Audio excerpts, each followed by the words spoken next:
streaming. So let's come back to, okay, yeah. Okay, we'll give it a couple more minutes before I actually start. So just in case, oh, great, fantastic, Mike's with us as well. It's really interesting. I was kind of reviewing since we started doing this, way back, and the early recordings, the very first one we ever did, there were about 20 people turned up. Now I'm happy though when we get 5 people, because there's something about 5 that just disrupts the kind of the organization of the screen, so it looks like we're busier than we really are. Quite a few people, I think, watched the recordings after the event though. So. Good. Well, what we'll do is I'll give it until, we'll give it 1 more minute.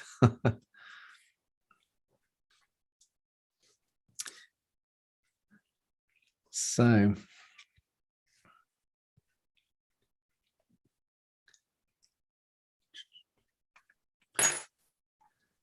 Right. Okay. So what I will do is in a second, I'm just going to move this, get my screen all set up, ready to go. Yeah.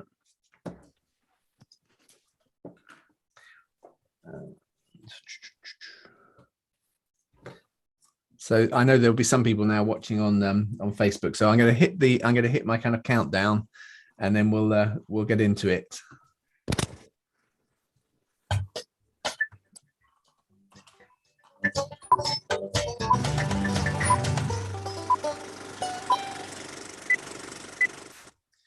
Fantastic.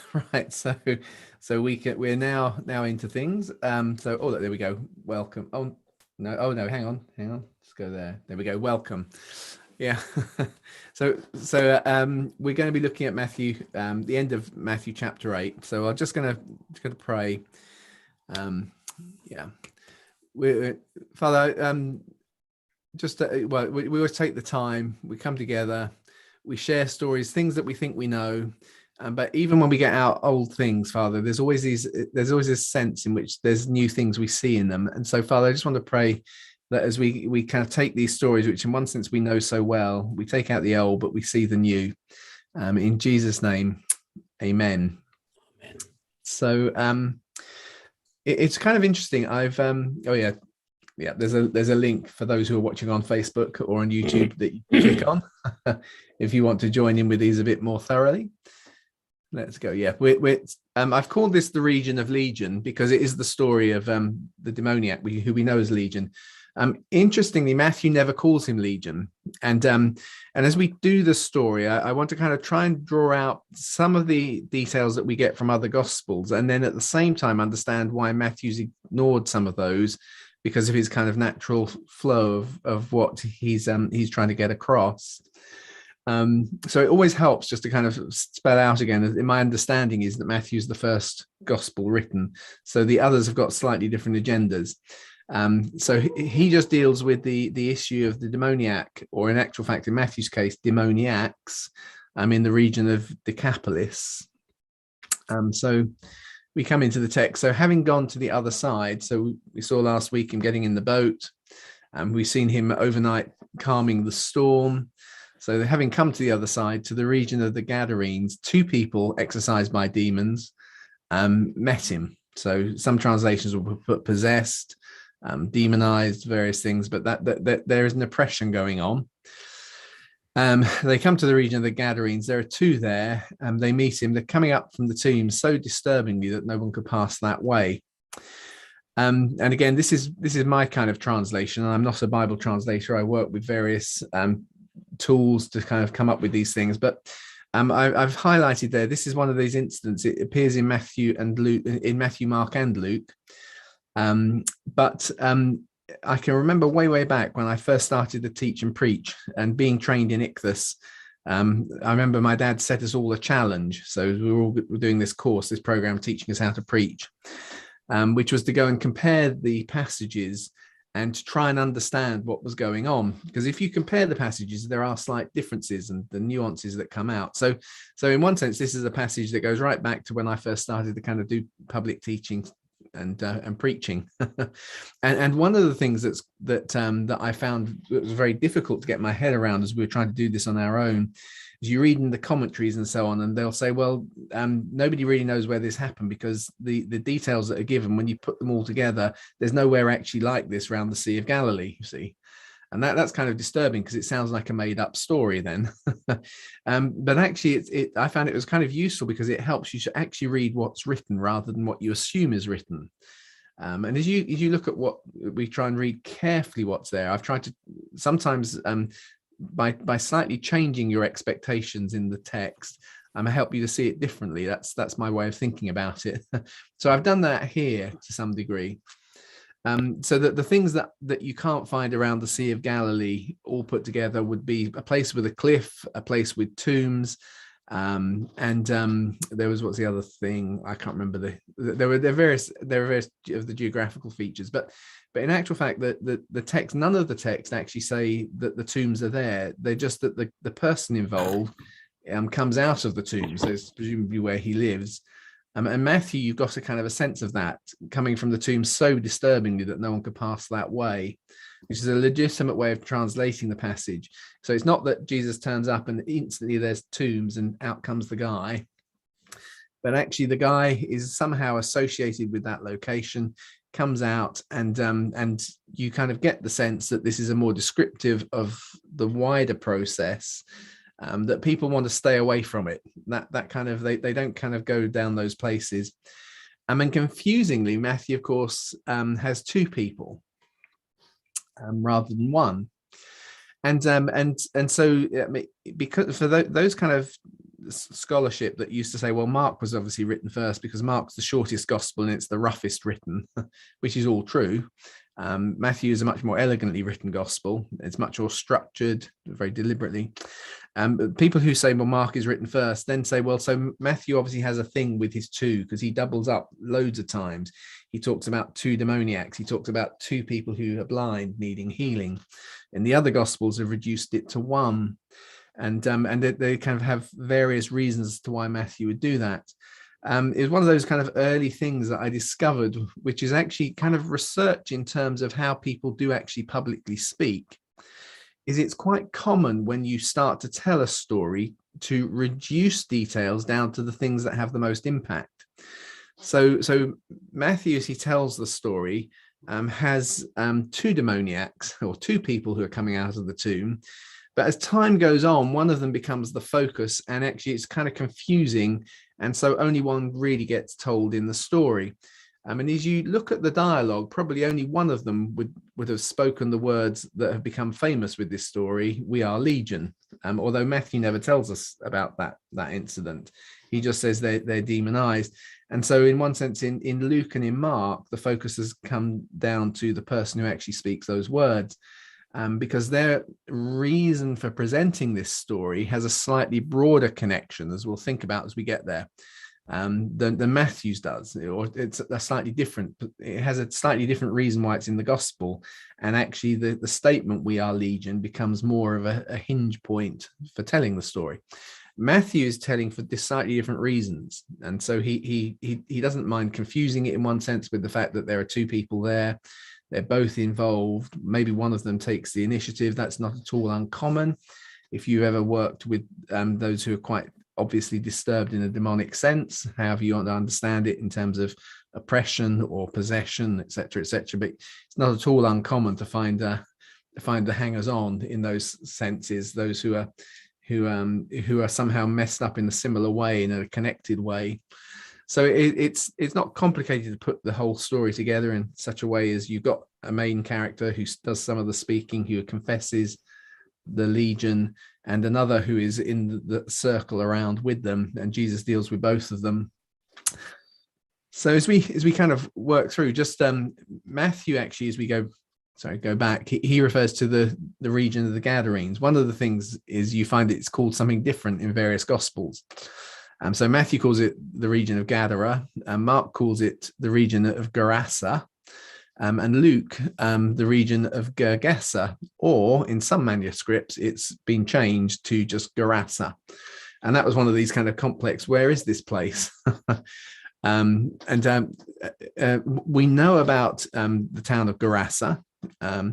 We also know about the town of Gadara, the Gadarene. So those two make sense. We don't know somewhere called Gergesa, but right since the days of origin, it's just been speculation. It's a small village. It's kind of so small that we don't necessarily know where it is now.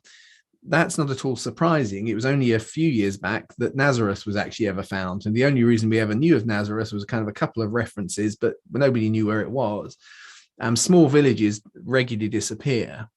So it's likely, therefore, that that's why eventually some of the manuscripts of Luke have been updated to say the region of Gerasa rather than the region of Gergesa, because people knew where Gerasa was. It's a bigger town, but they didn't know where. When I finished. So putting that all those bits together, all of the designations are in a territory that is referred to as Decapolis, the 10 cities. And actually, as you look at that, Gerasa is actually the best known of those 10 cities within the Roman Empire. It's where, on the whole, Roman citizens would know the region by its major city, which is Gerasa. But Gadara or Gadara is actually the closest to the Jewish populations. You can see on the map, it's pushing towards Galilee, from Decapolis, Trachonitis, which we tend to think of as being part of Syria because they're across the Jordan. So Gadara is the region that the Jewish population would know well, which is probably why Matthew uses that, because Matthew is probably being written at a time when the church is centered in Jerusalem and Judea. It hasn't particularly crossed over into the Gentile world just yet, as Matthew's gospel is being issued. So he uses the best known town to them, the closest to where Jewish populations live, as his kind of marker. Mark, who the early church tells us was writing his gospel in Rome after Peter has left, and so he captures the stories he's heard Peter tell thousands of times. He captures the same stories that we have in Matthew, but from Peter's perspective now.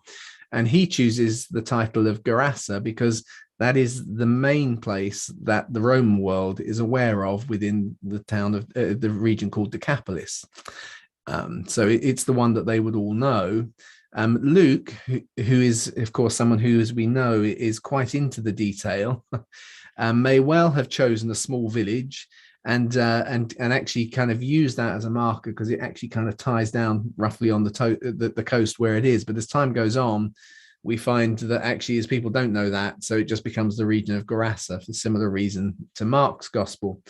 Luke probably concludes his gospel writing in Rome, and where Mark has left his gospel already, and so it would make sense if he then amends it and changes, and we say it's the region of Gerasa. So it's one of those kind of interesting little things where a classic sort of, how do we understand these? There's no places where there's a cliff. There's no places where there are tombs on the, where is this place? But actually, even here, and what place is it? As we put them together, you start to kind of get an understanding of the background, and it helps us to see the themes and agendas kind of coming through. So just keep going. Oh yeah. Both Matthew and Mark, both Mark and Luke have, of course, the guy confessing, "We are legion." And there's, right from the early church days, there has been a kind of a connection with the Roman legions based around Decapolis. And that there's something in the telling of the story, particularly perhaps in Luke, but probably Mark as well, which has a certain dimension of spiritual warfare to it. And it's worth mentioning that. So the region of Decapolis, which is of course Latin for 10 cities, was actually a very good recruiting ground for the Roman legion, because it has a lot of Roman citizens in it. In a way that Galilee doesn't have so many. To be a legionary, you actually had to speak Latin, unlike an auxiliary. So the Roman army has got two classes of soldier, legionaries and auxiliaries. There are often thought to be about 28 legions, but actually the numbers vary a little bit as time and so on goes on. It's much more complicated to work out exactly how many there were. A legion is around anything from 5,000 to 6,500 soldiers. They have to be citizens. They have to speak Latin. And so there was an understanding that there's something of within the Decapolis area, which is kind of really hitting at the cultural foundations. Historically, people have thought of the legions as being the I think it's the Lexia something or other, which is based in Jerusalem. But actually, it's unlikely that that's the case. We are aware of a rather obscure legion, which is referred to as the Cohors I Malaria Sagittorium, via a couple of references, which does seem to be based around Decapolis or draw the population from Decapolis. So the only actual member of the legion that we know anything about is a guy who is from Philadelphia, which is one of the 10 cities that defines the region. Josephus actually tells us that it was the legionaries who were recruited in this area who were involved in the siege of Jerusalem. He makes a reference to that. So there's a kind of a sense in which we do recognize that there is a legion based around this region. We've got a good idea, maybe it's this one, but we don't know much about it. We have an individual who we know comes from Decapolis. We know it leaves the region and after the destruction of Jerusalem, after 90 AD. We're not sure, we don't exactly know where it is, but it's probably in this place. So there is probably a sense in which when Luke tells the story, and probably when Mark does a little bit, where there is something about the spiritual dynamic of the power and might and so on of Rome being undermined or being cast out in this story, that they want to kind of get across without being too precise about it and not causing trouble, because it doesn't help, if you're kind of teaching in Rome, to go and be too explicit that the power of Rome is being undermined here. Matthew doesn't have that agenda. He's not really thinking about it. He's telling the story for totally different reasons. I've just thrown this little map up. These are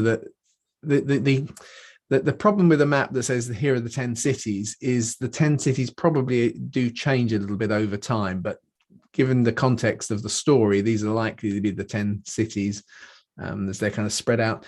And you can see that most of them, apart from the one, Scythopolis, are all on what they call the far side of the Jordan. Anyway, that was a rather long introduction to the fact that this story has various kind of things you can draw out of it. So as Matthew goes on, he talks about the two coming out of the tombs and being disturbing as they come up. And notice that they screamed out, saying, "What do you want with us, Son of God? Have you come here to torment us prematurely?" Or before time, and there's always that issue of what do you mean before the time? So there is a kind of a clear sense in which there is a bigger context going on, particularly in the spiritual sense, and that the demonic is kind of is seeing something unfair from its perspective of Jesus turning up right now. Now there was a large herd of pigs feeding far off from them, and I've added in italics and some demons. The reason I've put the word "some" in there is because the definite article is not the demons, it's just, and demons were begging him. So the Greek is just in this kind of context. When you've got two individuals, there's a legion, there's a whole host of demonic activity that is around them, in them, working through them. And those, in that context, there's something coming out from the demonic about begging, saying, if you throw us out, let us go into the herd of pigs. And again, you try and match these things together. What's going on? There seems to be a sense in which there is an authority given to the demonic, perhaps by the legal status and the recruitment place and the physical location of the Roman legion, that empowers them within this area, which actually makes it an attractive area from the demonic point of view to be. And in this context, where there's some disturbance within that spiritual realm, and the demonic is wanting to challenge, wants to actually be allowed to stay in the area, And so some of the demons were begging, saying, if you throw us out, let us go into the herd of pigs, i.e. stay around here. Go, he told them. That's Jesus now. But when they came out, they went into the herd of pigs. So it's not that specifically Jesus sent them into the pigs, but in the context of this flow, there's something from the demonic about, we don't want to leave, we want to stay around here, we don't mind going into the pigs. Jesus just says go. They come out and they go into the herd of pigs. And now notice how the whole herd of pigs rushed madly down the steep bank and into the sea and perished in the waters. And so there is a permission given within kind of context as Jesus casts these things out. It's always worth to stop and think about them. I'm always a little bit cautious about being too forensic about how the demonic works. Jesus often he instructs us to deal with it, but it's very easy to kind of get obsessed with it and kind of become very mechanical, and then we kind of almost honor it too much as to how we do that and exactly how it works. But there does seem to be some sort of sense here in which the demonic power is able to be there because of human activity, which makes sense. If humanity is given authority on earth, it's being usurped by the demonic, but that actually constrains the demonic to some degree. It works through where we give it permission. And so there isn't much sense if, when you're chucking something out, you haven't got some foundation or legal position to kind of secure that if people's activity is continuing to empower it, it will just keep on coming back. And that's probably the longer term sense in which I think Jesus is operating. So he tells it to go. He doesn't specifically say into the pigs. They've raised the issue of the pigs. It allows them to stay into the area. They kind of hop onto that because they want to stay in the area. But actually, now notice this, says Matthew, actually they go mad. They go mad too. They rush down the steep bank. It's a steep bank rather than a cliff, and into the sea, and they perish in the waters. There's something very destructive within the process. It's very illustrative. And now those doing the feeding fled. Not surprising, those feeding the pigs. They went off into the town. They told everything, including what had happened to those exorcised by the demonic. And notice that all of the city came out to meet Jesus. I'm translating, you'll notice the word notice appears a lot. We often put the word behold and we just kind of read through it. But it is kind of Matthew's way of kind of highlighting, there's something I specifically want you to notice. Look, notice this. The whole city comes out to meet Jesus. When they saw him, they begged him to leave their region. Now the question is, so why is Matthew wanting us to notice this? If I jump ahead, the incident which Matthew records, which we call the feeding of the 4,000, is back in this area. And this time in the area, people are bringing the sick to him to be healed.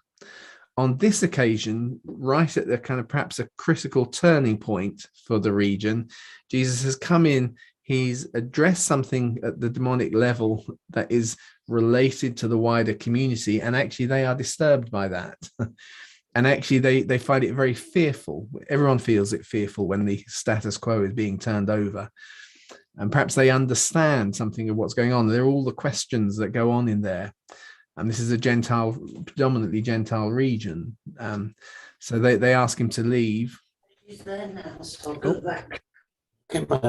Oh, hang on. Oh, I'm sorry about that. What's gone on here? Feeding flip. Oh, let me leave the region. Why is it? Oh, okay. I think hang on.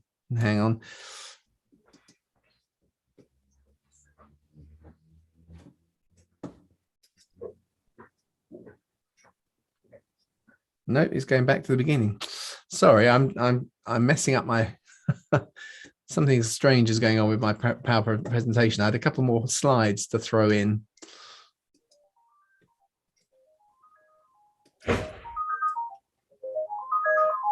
Something's got very strangely warped with my PowerPoint. It's not wanting to play the slides that I was on, and I don't know why.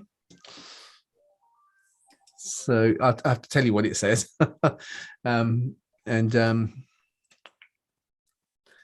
So the final they beg him to leave. You could see that one. The next slide is the final verse, where it says that great multitudes from Galilee, Decapolis, Jerusalem, and Judea, and from beyond the Jordan, they all followed him. Oh no, sorry, I know what. Okay, sorry. That the final verse that we were looking at. Sorry, Matthew 8, which is verse 34. They beg him to leave. So I was just kind of, that's right. I was saying the thing we need to remember is this is all in the context. If you go back to the end of Matthew 4, where that's that little summary description of Jesus processing around the region and how the news of him goes out. And if the slide I have, which I can't seem to be able to put up at the moment, tells us about how great multitudes from Galilee, and then Decapolis, the region we're talking about, Jerusalem, Judea, and from beyond the Jordan, they all followed him. And that seems to be Matthew's kind of, that seems to be his agenda here. If you're trying to put the Gospels together, one of the things we've noticed is that the order in Matthew compared with Luke is totally all over the place during this period. There is the Sermon on the Mount, and at the end there is the sermon that's given to his disciples as he appoints 12 disciples in this kind of run of events. So chapters 8 and 9 are a whole host of miracles. There are actually 10 miracles here. Then in chapter 10 we have the appointing of the 12, and the first thing that's said in the appointing of the 12 is how Jesus gave them authority to cast out sickness and the demonic. And in between those two sermons, the Sermon on the Mount, which was the foundation of the discipleship that Jesus is calling the disciples to, and then the sermon in chapter 10, which is now him commissioning them to do the same, we have these 10 miracles. I mean, the 10 miracles, if you kind of trace from the other Gospels where exactly they happened, we find they actually match the places that were there in Matthew 4, verse 25, which I can't put this, I can't seem to put up on the screen for you for some reason. If you go back to Matthew 4, verse 25, it says, great multitudes from Galilee. So, well, we understand Galilee, Capernaum, and so on. Decapolis, that's the region we're talking about now. Jerusalem and Judea, well, that Jesus tells stories of, there are miracle stories, we'll come to them in the next couple of weeks, that actually, when we trace them in Luke's gospel, happen in Jerusalem and Judea. And from beyond the Jordan, well, Jesus is currently beyond the Jordan. He's on the eastern side, which is how they refer to it. He's on the eastern side of the Jordan. So you can see in many ways that what's going on with Matthew is he's still illustrating that summary he gives to this first phase of Jesus's ministry, this first tour, which is really ingraining into the disciples that he's got both the ethical standards by which they're going to live, the challenges of those things, and now giving them an experience of how the demonic is cast out and how the sick are healed, which at the end of this period, he's going to commission them to actually do the same. And so in that sense, Matthew's agenda is slightly different. He's highlighting the role of casting, the authority he has to cast out the demonic and perform those miracles, which he's then going to commission in Matthew 10 his disciples to do the same, which will then take us into step 2 of Jesus's public ministry. So drawing it all together, hopefully if we can can make sense out of the rather all over the place I've gone today.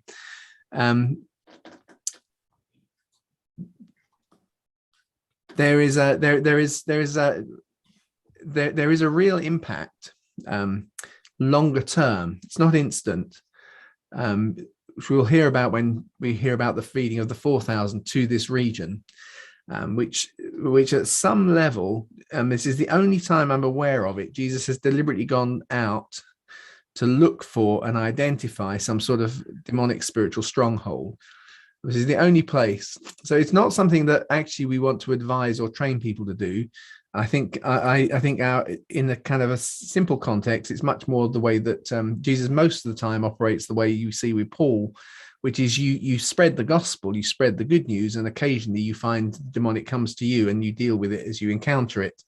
This seems to be the only time that I'm aware of, but it does seem to be there, where Jesus gets in a boat, goes through the demonic storm, which we looked at last week, comes into a region, identifies someone who's a a key symbol. They're probably not the authority of the demonic, but they are a key symbol, which actually, as he deals with it, has an impact which is disturbing on the surrounding community, who asked Jesus to leave, but actually, given time, what he's done means when he comes back, they are ready to receive the good news rather than just, if you like, the dealing with the bad news.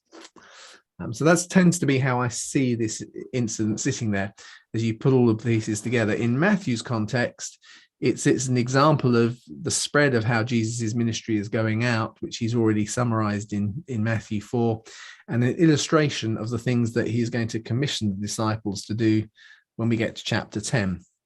So anyway, those are my thoughts today. Does anyone want to ask any questions or make any observations into the mix at this point? Yeah, I've got a few there. Go ahead, Mark. With the pigs, with the whole thing of the status quo being disrupted. In other stories as well, in scripture, there's never kind of a formula to solve that disruption. Jesus just does those things. Yeah. And we see that right through church history, where there's disruption of the status quo, it causes upset. Yeah. And it's almost that it needs to be part of Christian life, that there is this constant ongoing disruption of status quo, which is why the church history books are so thick. Yeah. And you're saying there that those people eventually came around, and about the good news and the bad news, that it wasn't just about this is the bad news, but they were actually prepared to accept the good news. Yeah. And I remember years ago a preacher saying that the thing that offends you most in Christianity will end up being the thing that actually sets you free. Yeah. And so that's that whole thing of the disruption. And people may not be saying, well, take us to your leader, or how do I get saved? There may be this process of a status quo actually being disrupted and there being quite a bit of disruption. Yeah. But that then opens the way for the good news to be accepted further down the line. Yeah, no, I totally agree, because I think I never want to be. It's a really one of those really tricky knife edge things, which is it's easy to fall off one way or the other, which is we're about following Jesus, which is relational rather than formula. But actually, we do see regular things repeating themselves, and there's something in us that then wants to turn those into the formula, if that makes sense. Yeah. But actually, I increasingly am suspicious of meaning without suffering. That may not sound like what I'm talking about, the same thing, but the reason when you were saying it is actually often when we talk about disrupting the status quo, it's about things becoming uncomfortable. And actually, I think there's something in humanity that is made in the image of God that actually wants to struggle. And that kind of gets a bit, whoa, that's a bit scary thing to say, because in what way does God struggle? But actually, I sometimes wonder whether we have too philosophically Greek a view of that actually we don't know anything about God's internal processes before he creates us. But actually, there seems to be something in humanity that wants to overcome, which you find right the way back in Genesis, when he makes man in his image and then gives him dominion. And the word he uses for the dominion is one that assumes there's struggle, if that makes sense. That there is something actually in our God-likeness that actually needs to find to do well, to live well, life meaningfully, and actually needs to be shaping, reshaping, challenging, reorganizing. So it's not necessarily pointless suffering, but what I mean is it's not comfortable. It's kind of it's in process rather than stable. So anyway, that's a rather theologically abstract response to the thing, but I do think what you're observing is that it's very true that often the big significant spiritual kind of breakthroughs, when you look back on them, actually weren't comfortable to go through. They are about disturbing status quo, not for the sake of it's one of those ironic things. If you try to disturb status quo for the sake of disturbing it, you probably don't get what you're looking for. It's when you're pursuing something, you're trying to follow Jesus, that you have to do something that is counter whatever, and it doesn't always get the response that you want in the initial sense, but sometimes that's an important phase to go through. If you're going to come back and feed the 4,000, put it in those ways. And nice to see the Wades who turned up while I didn't notice. Hi. Hi there. Yeah, well, I think what Jesus did seemed to be quite a political statement. Driving out Legion in a region that was a sort of Roman enclave, as it were. Yeah. Wondering whether that was one of the reasons why they would want him to go away, because they were scared that the Romans would come down hard and do something very nasty to them. Yes, yeah, and having not seeing as we're hearing kind of the perspectives that they're given to us, we don't know exactly what was initially said. It's what's really interesting to notice I think it's in Luke, that Jesus explicitly says, go back and tell everyone what God's done. Whereas just if you go back to the miracles a couple ago in Matthew, Jesus is saying to people, go and show the priests, but don't tell people what God's done. So there is a different dynamic going on with this case, which is why I do think it's important that in all of the areas there is something more of the spiritual warfare agenda going on, and part of the testimony of that is part of it.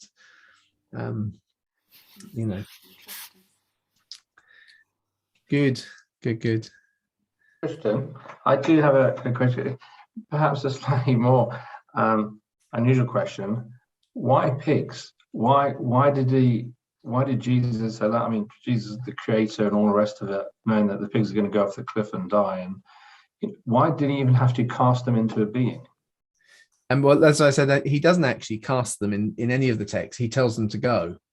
So they go, and that's why I highlighted in Matthew is that the demonic are saying we don't want to leave the area. Can we go in the pigs? Can we go in the pigs? Jesus doesn't explicitly stop them going into the pigs, and they go into the pigs. So I think that, and I think in terms of the illustrative power, it's clearly you couldn't get more non-Jewish than a pig if you think of it like that.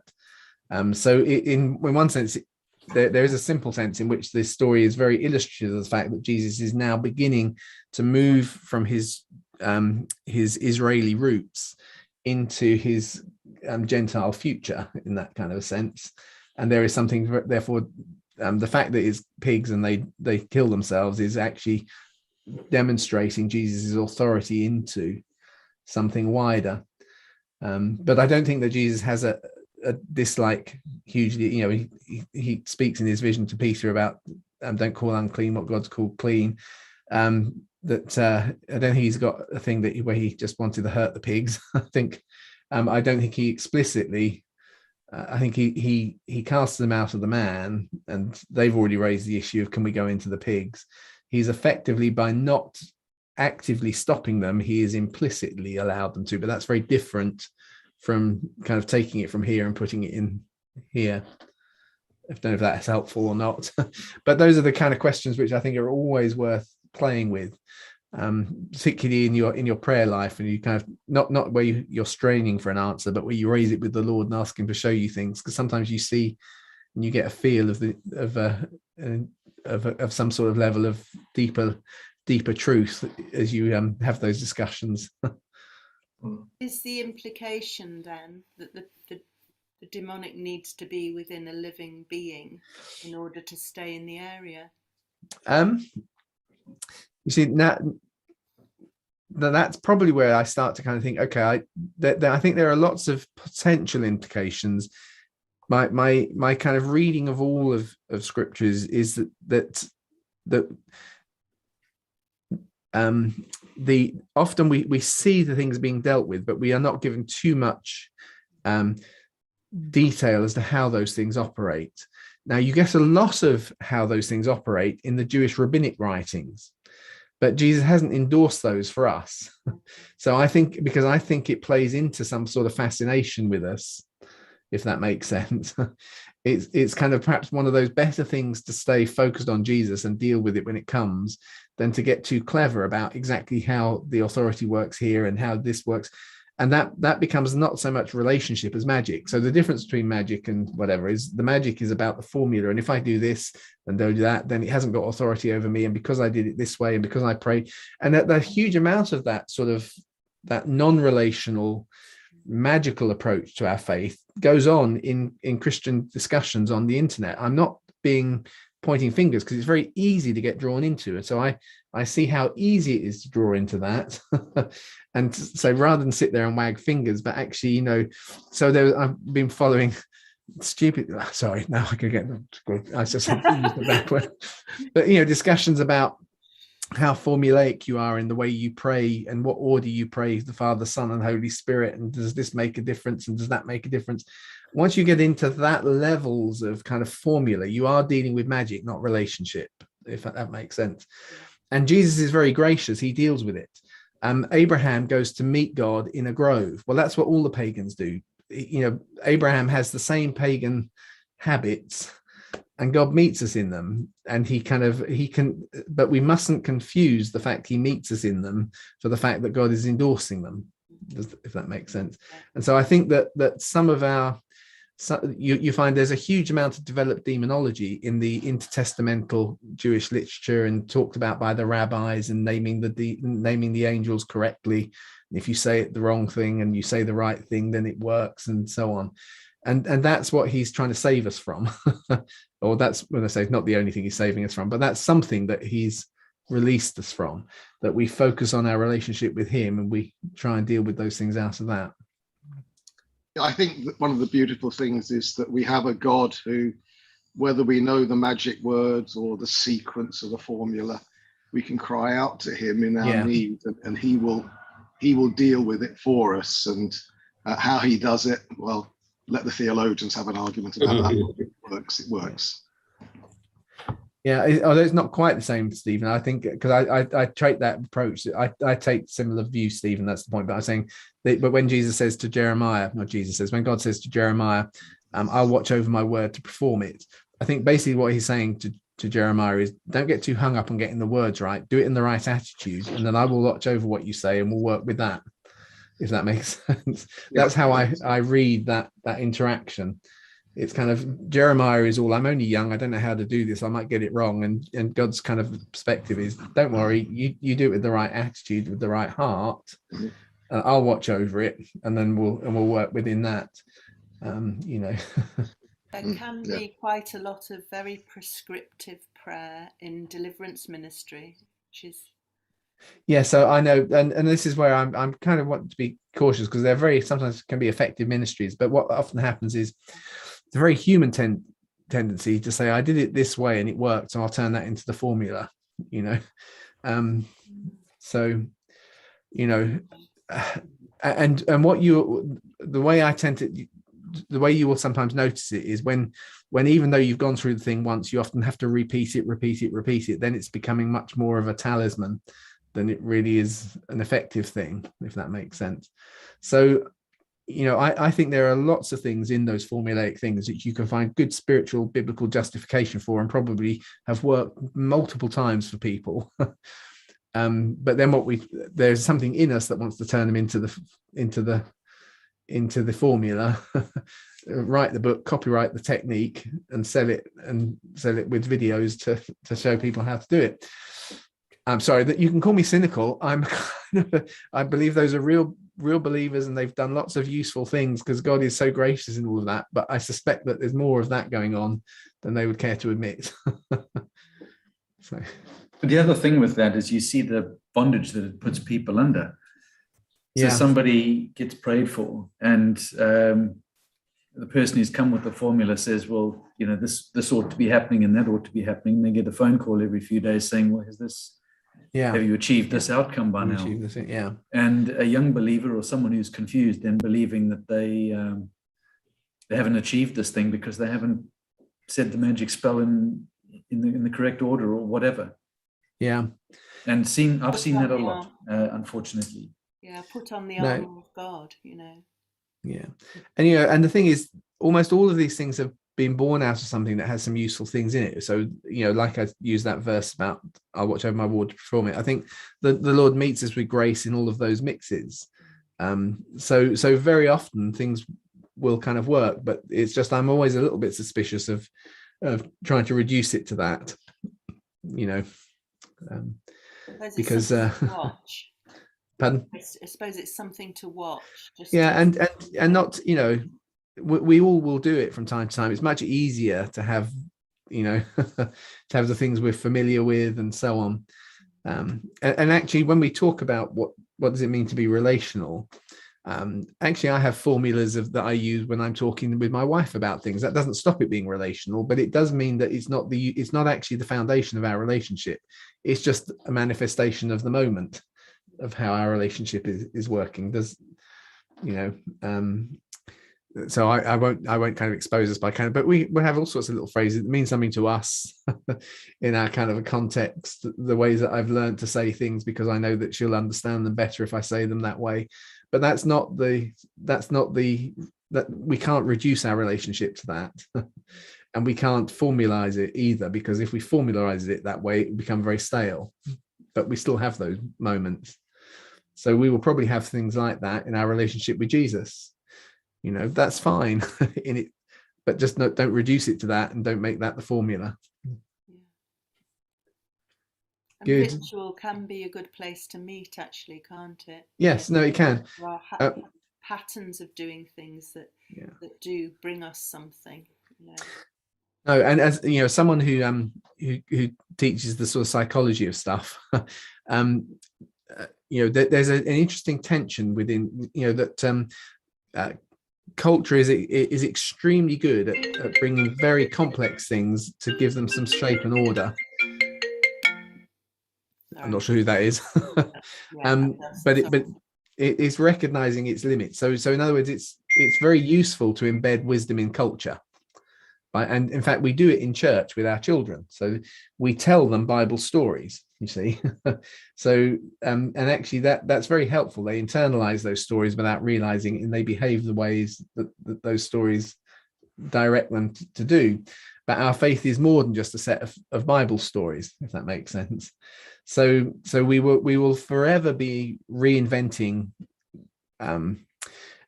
It's not that the culture is wrong; it's just that culture changes, and that in one sense, is well illustrated by the Jewish culture that God gives His people, or the Israel. He speaks into them in a moment with something that's a bit rigid, but has actually made the Ashkenazi Jewish population the most successful population that's ever lived on the planet, in terms of, something like 60% of all Nobel Prize winners have come from this tiny little group of people, economically. So that it's a really good culture, but equally it's a little bit restrictive, and actually as time has moved on, if you take the issue of eating pigs, if Israelis had been pig rearers rather than pastoralists, then they would have been a lot less. It turns out, if you look at cultures that do the two, they make the choice. It produces a very different lifestyle. So it's not that there's something intrinsically evil about pig meat. So I can still enjoy my bacon sandwich, but actually it works really well, and similarly, say for instance with the issues around shellfish and so on, what you find is that changes of things like this in a diet, there's been kind of cultural work done now. It actually affects not just what you eat, but actually it affects the way the culture works because of the products you have available. We can't second guess all of the things that God may have had in that, but some of his restrictions on food kept them very distinct. By eating different food, even when they were in exile, they stayed together, because actually eating together is a really fundamental social glue, which means they've gone through all sorts of exiles and persecutions, but always stuck together. But that may not be God's purposes for us as Gentiles. We don't need that so much. So actually what we eat and how we eat becomes less of an issue. But anyway, we're going way off the text now, aren't we? Good. Good. Right. Well, we've gone on quite a bit longer than we normally do. Does anyone want to say anything last bit, or make any comments? No. So into chapter 9 tomorrow, not tomorrow, next week. We'll be into chapter 9 next week. Why don't I, Joe, seeing as you're leaning into the camera, would you just like to pray for us all as we finish? Yeah. Father, thank you, Lord, for these thoughts to chew on, to bring to you in prayer, Lord. For the ways in which Kristen's learning and understanding inspires us and brings us something more of you. And Father, I pray that you would bless each one of us, bless Kristen in his working, Lord. Amen. Father, I pray that as we go, right understanding would develop in good ways in each of our minds and hearts. Amen. Amen. Amen. Thank you very much, Joe. So thank you all for being here. It's always a pleasure to see people. So I will end the meeting and look forward to seeing you all next week. Thanks very much, Kristen. Thanks, Thank then. you. Bye. Bye.